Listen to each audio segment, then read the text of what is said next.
Hi, welcome to my tutorial on the switch statement. Switch is a form of selective execution, much like the if statement. In fact, they are pretty much interchangeable. Not a lot of programmers use switch, but it's still fun to learn, so let's go over it. Let's declare and initialize a variable called value and store an integer 8 inside of it. Let's type switch followed by 2 parentheses followed by 2 curly brackets. And what we're going to do is plug in our variable value inside here. What will happen is switch is going to evaluate whatever is inside value, and depending on our case statements, it'll execute the proper code. So what is a case statement?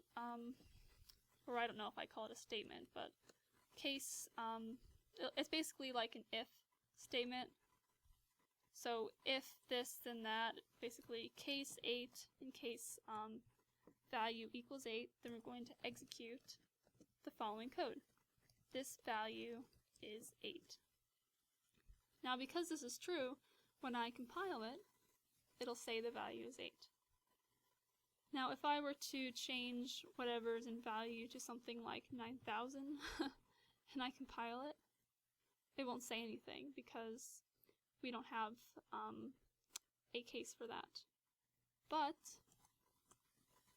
switch has something called default, which means that if none of the case statements are true, then default is like the thing that will definitely be executed no matter what.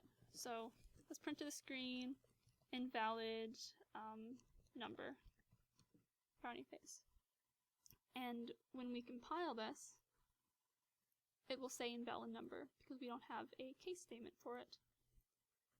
Okay, so to make things a little more complicated, let's go ahead and take some user input. To do that, we need to create a scanner object. Scan.in. Okay, and what we want to do is prompt the user to enter in, let's say, like a score. So let's go ahead and say to this screen, enter a grade. And don't forget to import scanner. Okay. Now instead of value having this definite value right here, we want it to be whatever we type in. So let's use the scanner method nextInt, which will take whatever integer we type in and store it into value. So now when I run this, for example, if I type in some random series of numbers like this, it'll say invalid number. If I type in 8, it'll say this value is 8, and it'll say invalid number. This is a problem that you can run into in switch. It is called falling through. Basically, a statement that you didn't want to be executed ended up showing up here. So let's go ahead and add in break at the end of our statements. What this does is it will only, after the code that we wanted to execute ends up being executed, break returns us out of the switch statement, basically. Basically think of it as like you're breaking out of switch. After what you want was executed, it's going to ignore the rest of these lines. So now when I compile it and type in 8, it will say this value is 8, and it won't say invalid number. So sometimes falling through can be useful. I one time had to do it for a lab in school, but most of the times it wasn't very useful. So just make sure to put break at the end of your statements. Okay, so since we are going to be evaluating grade here, not value, what I'm doing here is creating a hypothetical situation in which students are taking a quiz worth 10 points. And basically, let's say the student scores a 7. What you want to do is be able to enter that score, have it being read in by the scanner, and stored into grade. And what we want to happen is, if I plugged in 8, we want our grade to be a B, because an 80% would be a B. So we would say you got a B. So now when I compile this, it'll say enter a grade, I'll say 8, and it'll say you got a B. So let's go ahead and add case 9, you got an A, smiley face. Don't forget your break. Case 7, you got a C. Oh, whoops, don't forget the break. Case 6,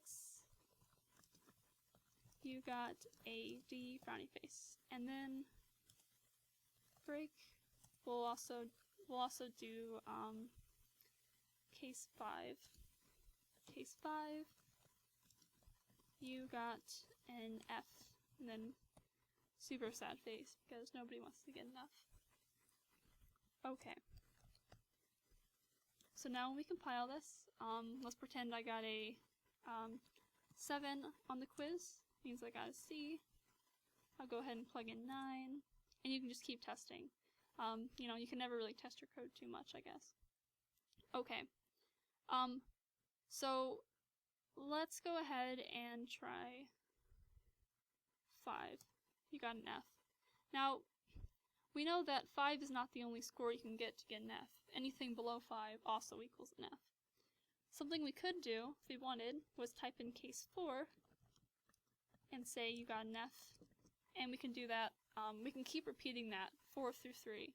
But instead, what you can do, because of this idea of fall through, is go ahead and write case 4, case 3, case 2, case 1, case 0.